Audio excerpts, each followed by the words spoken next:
T-minus 10, 9, 8, 7, 6, 5, 4, 3, 2, 1, 0. And lift off. Space Shuttle Atlantis. Mission fulfilled, resupply, and to do research on the International Space Station. Houston now controlling. Atlantis begins its penultimate journey to shore.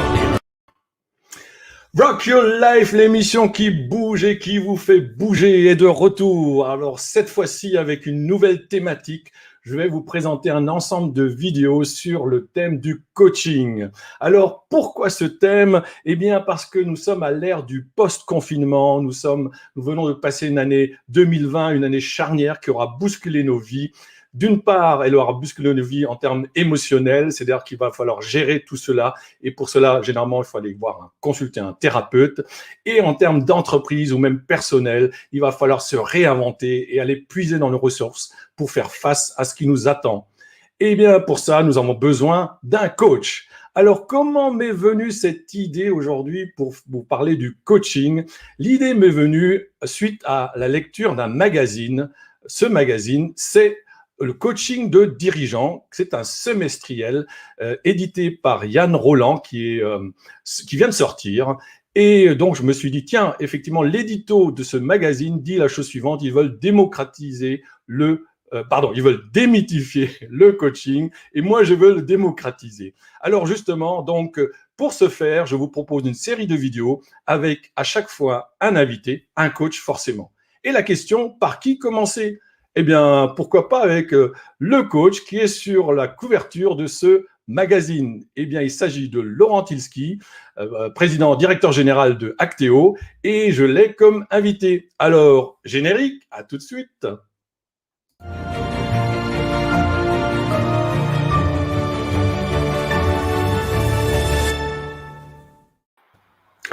Bonjour Laurent. Alors, je vais t'agrandir, voilà. Bonjour, comment vas-tu? Très bien, merci. Alors, merci d'avoir accepté mon invitation pour parler de cette notion de coaching. Alors, toi, tu es coach de dirigeant. Avant de rentrer dans le sujet sur cette notion de coach de dirigeant, j'aimerais bien savoir quel était ton rêve quand tu étais jeune. Est-ce que tu avais déjà un rêve de devenir coach? Quel était le métier dont tu rêvais? Alors, pas du tout. J'avais un rêve qui était, le premier, je voulais être commercial et puis chef de vente. Et c'est ce que j'ai fait, ensuite directeur commercial. Puis j'avais un rêve caché qui était présentateur de télévision, mais maintenant c'est trop tard. Donc, je fais des conférences à la place, c'est plutôt pas mal. Et je fais du coaching. En tout cas, tu es un communicant au sens large du terme. C'est le cas, absolument. Voilà. Ok, donc tu fais de la télé aujourd'hui avec mon émission Rock Your Life. Très bien. Mais c'est toi le présentateur en revanche. C'est vrai, mais voilà, c'est une interview.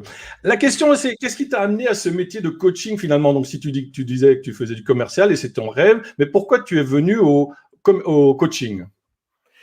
Eh bien, j'ai eu la chance de prendre une direction commerciale assez jeune, j'avais 26 ans, et ce qui me plaisait le plus dans la direction commerciale, c'était ce travail d'accompagnement des collaborateurs qui était de 25 à 50 ans. Et je me suis dit, ce serait pas mal d'apporter une transmission à ce moment-là. Donc, le boulot que j'ai réalisé, c'était de dire, je vais développer cette compétence en devenant d'abord formateur en management, puis ensuite consultant en stratégie. Et naturellement, je me suis formé au coaching il y a une quinzaine d'années, avec tout le parcours du coach, à la fois les fondamentaux, mais bien sûr la posture de coach, la supervision de coaching. Et aujourd'hui, je suis également formé en tant que superviseur de coach. Alors, tu parles de tout le parcours de coach parce que c'est effectivement un parcours. Ça nécessite de suivre pas mal de formations et puis aussi d'expérimenter sur le terrain. Alors, il y a coach et puis il y a coach de dirigeant. J'imagine que c'est pas tout à fait pareil. Alors, le coach va travailler sur une dimension qui est une dimension humaine assez large. On peut avoir des coachs de vie, des coachs d'accompagnement en période difficile. Le coach dirigeant, lui, va plus s'intéresser à l'entreprise en elle-même, le dirigeant, les membres de comité de direction, de conseil d'administration ou président et directoire. Et donc, tout ce travail est un travail particulier puisqu'il faut avoir une connaissance à la fois de l'entreprise, des matrices de l'entreprise, conseil de surveillance, directoire, conseil d'administration, travail avec les managers, comité de direction, mais également manager de manager. Et donc, c'est une spécialité dans le coaching qui est tout à fait intéressante parce qu'elle a une dimension systémique assez large. Alors, justement, je vois ton sourire quand tu nous parles de ça.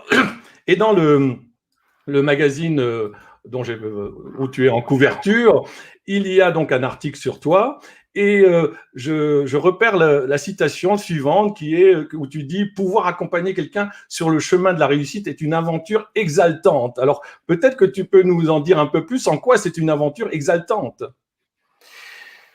En fait, c'est un éternel recommencement avec un très fort apprentissage. Le métier de coach, c'est un métier que l'on fait par passion. Et en plus, moi, c'est un choix de métier initial d'accompagnement et non pas un choix de deuxième vie. Et c'est exaltant parce qu'on apprend autant que les personnes avec lesquelles nous sommes. Et surtout, on le fait avec passion. Mon travail, c'est d'accompagner les personnes et c'est presque un accoucheur d'âme, puisque dans la dimension qui est la dimension stratégique du dirigeant, il va y avoir aussi ses peurs, ses angoisses. Et à un moment donné, le coach est la seule personne vers laquelle il va pouvoir se retourner. Pourquoi? Parce que s'il va voir son épouse ou son mari, ça va être difficile d'avoir un échange par rapport à la connaissance de l'entreprise. Il ne peut pas se confier à ses actionnaires ni à ses banquiers. Et bien sûr, il ne peut pas donner ses doutes à ses collaborateurs. Et donc, le coach va avoir cet accompagnement qui est un accompagnement fin, personnel, professionnel, stratégique, qui va aller chercher des éléments très profonds. Et c'est la raison pour laquelle c'est une aventure toujours différente. On peut avoir des dimensions en coaching de dirigeants qui vont de quelle décision dois-je prendre pour pouvoir fermer une usine de 10 000 personnes jusqu'à comment est-ce que je vais vivre une situation où il y a de la tension, du harcèlement, voire des situations de burn-out dans mon entreprise. Et moi-même, je me sens en situation de perdition par rapport à des situations difficiles. Également, le coach de dirigeant va s'intéresser à toute la partie systémique, à savoir, j'ai mon entreprise qui est rachetée par un actionnaire, nous allons devoir changer de mode de communication, on va devoir changer un certain nombre de choses. Comment est-ce que j'accompagne mon entreprise et comment est-ce que je consolide mon comité de direction là-dessus? Et c'est pour ça que c'est toujours une aventure différente, humaine d'abord, d'entreprise ensuite, et également de développement de l'ensemble de l'entreprise, puisque le coaching du dirigeant va amener également le mouvement vis-à-vis du comité de direction, mais également va entraîner tous les collaborateurs vers l'excellence. Eh bien, je vois que tu en parles avec passion et effectivement, ça a l'air effectivement très large et très complexe. Quelle est est-ce que tous les dirigeants font vraiment appel à un coach ou est-ce que c'est aussi encore… Moi, j'ai commencé dans ce métier il y a 25 ans. Enfin, on s'est rencontrés il y a 25 ans en tant que formateur et c'est vrai que à l'époque, le mot coaching, c'était vraiment très, très limité, très réservé. Aujourd'hui, ça s'est popularisé et pourtant, j'ai l'impression qu'en entreprise, ça a encore besoin de se développer. Alors oui et non. Déjà, il y a 25 ans, je me souviens, j'avais été interrogé il y a une quinzaine d'années par l'Express sur le coaching. Ils avaient retenu une phrase en disant le coach est la béquille du dirigeant, ce qui n'est jamais ce que j'ai pu dire. Le coach a toujours été un accompagnant qui n'est pas une béquille. Le coach est là vraiment pour accompagner, pour pouvoir faire développer les compétences. En revanche, aujourd'hui, il y a une vraie démocratisation, pour reprendre ton terme initial. La démythification du coaching fait que les dirigeants sont plutôt fiers de dire « j'ai un coach ». Et c'est la raison pour laquelle aujourd'hui, il y a des magazines comme Coaching Dirigeant qui sortent, puisqu'on en parle de plus en plus et on est en train de le mettre comme un asset très positif de l'entreprise. Donc, le dirigeant, lui, va soit être fier de son coach et de dire « j'ai un coaching et voilà qui il est », soit va garder cette confidentialité-là. Néanmoins, on voit une évolution où il y a une vraie prise de conscience de se dire « aujourd'hui, la mouvance, le post-crise que nous venons de vivre au niveau du Covid, mais également l'anticipation d'une éventuelle crise économique fait qu'on préfère se sentir accompagné. Et le coach est là pour ça, c'est son métier d'accompagnant. Et bien sûr, par rapport à l'ensemble de l'entreprise. Donc, au-delà du coaching de dirigeants, on voit de plus en plus de coaching très spécifiques, notamment au niveau du management, mais également des middle managers, mais aussi des commerciaux. Nous avons des demandes dans notre entreprise qui sont des accompagnements pour des commerciaux grands comptes qui doivent négocier des choses diverses et compliquées pour des certaines centaines de millions de dollars ou d'euros parfois, mais également par rapport à des axes particuliers. Alors, Laurent, toi-même, tu es dirigeant. Est-ce que toi-même, tu as un coach? Alors, oui, bien sûr, puisque au-delà du coaching et de mon accompagnement, tout coach se doit d'être supervisé. Et donc, le coach a un superviseur, un coach qui le supervise. Et donc, on est un petit peu dans les poupées russes. C'est-à-dire que je suis dirigeant et coach, je suis accompagné en tant que supervisé et également, je suis superviseur de coach et j'accompagne d'autres coachs par ailleurs. En fait, c'est vraiment les poupées russes qui se mettent en place. Oui, parce que toi-même, tu es certifié superviseur de coach. Tout à fait. Donc, j'ai à la fois une première formation de coaching qui m'a permis de pouvoir passer les certifications en tant que coach professionnel à la Fédération internationale de coaching, puis également d'avoir une certification pour être coach sur certains outils, notamment Process Communication Management, mais également, j'ai suivi un cursus de 18 mois pour être superviseur de coach, qui m'amène à pouvoir accompagner en supervision individuelle et supervision collective des coachs également. Alors, on parle souvent aussi des célébrités dans le coaching, notamment des personnes qui étaient dans le domaine sportif, hein, et qui sont devenues coachs en entreprise. Et on parle moins des coachs en entreprise, un peu comme toi. Est-ce qu'ils font le même métier ou est-ce que vous avez une différence?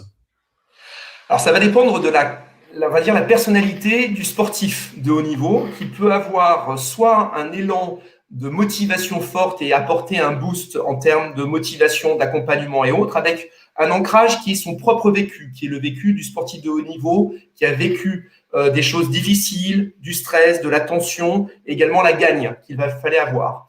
Le coach de dirigeant sera plus assimilé à un spin doctor. Pourquoi? Parce que ce sera plus un homme de l'ombre. D'ailleurs, nous avons un bureau de coaching qui est spécifique, dédié au coaching en dehors de nos bureaux habituels, où on reçoit en toute confidentialité, puisque c'est une des données du coaching. Donc, on va avoir des écarts là-dessus. Maintenant, certains sportifs de haut niveau peuvent très bien s'être formés au coaching, avoir développé une compétence là-dessus et avoir un regard très affûté d'accompagnement, d'accoucheur et de faire monter en puissance et d'aller rechercher les compétences du dirigeant. Alors, très intéressant tout ça. Et dans l'article, dans le magazine, tu dis aussi que le coaching, c'est un état d'esprit. Est-ce que tu peux nous en dire plus? C'est quoi cet état d'esprit de coach? En fait, on est coach le jour, la nuit, on est coach parfois trop même dans sa famille, puisque c'est à un moment donné une façon d'aborder les choses. C'est vraiment une philosophie qui est de dire, je ne suis plus là pour apporter des solutions à mes interlocuteurs, mais je suis bien là pour aller leur permettre d'aller chercher leurs propres ressources. Et le coach, comme le superviseur en coaching d'ailleurs, va vis-à-vis du dirigeant faire émerger ces éléments-là et n'est pas un consultant. Donc, c'est assez ténu parce que ça amène des changements pratiques dans la vie de tous les jours, dans l'accompagnement managérial de mon entreprise, avec mes collaborateurs, mais également avec ma famille. Et donc, alors, le coach travaille sur la maïeutique. La maïeutique, c'est l'art de poser des questions. Et c'est vrai que le réflexe, c'est toujours la question. Le coach ne pose jamais de questions fermées. Et je me surprends parfois en me disant, c'est fou, je ne pose jamais de questions fermées. Le coach sera toujours dans la confrontation bienveillante et positive, mais dans la confrontation aussi. C'est-à-dire, tiens, c'est intéressant ce que vous dites là, c'est intéressant ce que tu dis là, et va aller pousser l'autre à cela. Et donc, c'est un état d'esprit. J'irais même dire que parfois, il est intéressant de se mettre en retrait par rapport à cet état d'esprit et se dire, bon là, je ne suis pas en posture de coach, je suis en posture de père, ou je suis en posture de copain, ou je suis en posture de conjoint. Et donc, c'est de se dire, des fois, il faut savoir de sortir de cet état d'esprit-là. Très bien. Alors, avec cet état d'esprit, je vais aussi adopter la maïeutique et poser une dernière question. Mais je t'en prie. Il y a sans doute des dirigeants qui hésitent à faire appel à un coach. Et si tu avais un conseil à donner, quel serait ce conseil à ceux qui hésitent, aux dirigeants qui hésitent à faire appel à un coach? Faites appel à votre réseau. Le réseau, à partir du moment où il y a un besoin qui émerge, le coach va toujours répondre à une demande. Si le dirigeant hésite, c'est que déjà, il y a un élément sur lequel il souhaite travailler, il souhaite pouvoir développer un certain nombre de choses. Et donc, la meilleure moyen de pouvoir travailler là-dessus, c'est d'aller voir ses autres dirigeants, ses pairs, ses copains de promo, les gens avec lesquels il travaille dans son réseau, et leur dire, toi, qu'est-ce que tu penses du coaching et qu'est-ce que ça a donné? Et donc, c'est vraiment par cet élément-là qu'on va pouvoir aller choisir son coach. Ensuite, un élément important, le choix du coach est déterminant. La déontologie de coaching veut qu'on rencontre un minimum 2, voire 3 coachs, de façon à pouvoir choisir la personne qui correspond le mieux. Et il faut bien valider, quand on choisit un coach de dirigeant, son parcours. Est-ce qu'il connaît bien l'entreprise? Est-ce que lui-même a été dirigeant? Est-ce que dans ses compétences en tant que dirigeant et coach, il a aussi la bonne formation? Est-ce qu'il est supervisé? Et est-ce qu'il a aussi la capacité d'accompagner le dirigeant par rapport à son vécu et autres? Et tous ces éléments-là vont permettre de pouvoir choisir le coach. Bien sûr, la certification, que ce soit au niveau de la Société française de coaching, de l'EMCC, European Management and Mentoring Council Coach, ou International Coach Federation sont des éléments importants pour valider la compétence du coach en tant que professionnel et averti avec un pédigré de coaching derrière. Merci Laurent. Alors je t'avais dit que c'était la dernière question, mais c'est pas vrai. Je t'en prie. C'était la dernière question dans notre échange, mais je te propose encore de terminer avec 5 questions où je te demanderai de faire une réponse courte et rapide.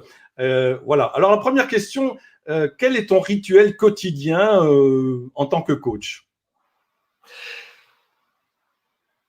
Replonger dans mes notes, préparation mentale et choix de la stratégie de coaching en fonction des objectifs. Ok.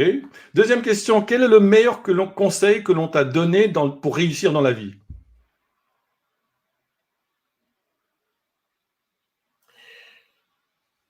Sois toi-même, laisse tomber la carapace et exprime ce que tu es.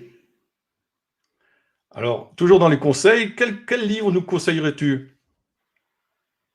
La gestion des conflits de Francis Dance. Non, non, non. Allez, c'est sympa. Alors, il y a plusieurs livres qui sont intéressants. Moi, j'aime bien la supervision de coaching par René David Adjadj ainsi que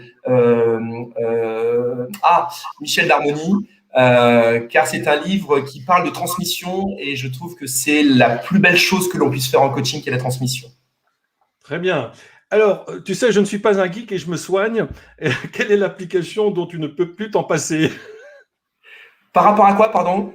De manière générale, je ne suis pas un geek et je me soigne. Donc, quelle est l'application sur le net, sur ton téléphone, dont tu ne peux plus t'en passer? Malheureusement, mon Google Agenda. Ok. Google Agenda. Lui va rythmer ma vie et va rythmer mes séances de coaching. Très bien. Et si tu avais un dernier conseil à donner toi-même aux personnes pour réussir, ce serait lequel? Réussir dans la vie ou réussir dans le coaching? Réussir dans la vie. Réussir dans la vie, la résilience, la capacité de profiter de l'instant présent, le carpe diem, de se dire que nous sommes, même dans les circonstances actuelles, post-Covid, crise économique qui pointe, que nous sommes dans un environnement qui est très, très, très favorable, dans un pays qui est magnifique, que nous sommes dans une situation où on bénéficie de beaucoup de choses et qu'il faut toujours regarder le verre à moitié plein plutôt qu'à moitié vide. Et je prône et je vends et mon sourire prouve l'optimisme que je peux avoir. Eh bien, merci beaucoup Laurent d'avoir répondu à mes questions. Alors, je signale à nos auditeurs, nos téléspectateurs, nos youtubeurs, que dans le lien, dans le descriptif, vous allez avoir le lien à la fois du site internet de Laurent Tilsky ainsi que du magazine de coaching de dirigeants. Et puis, si vous voulez être tenu au courant de la prochaine vidéo, je vous invite à vous abonner ou à mettre la cloche. Allez, à très bientôt. Merci beaucoup Laurent et j'envoie le générique. T-minus 10, 9, 8, 7, 6, 5.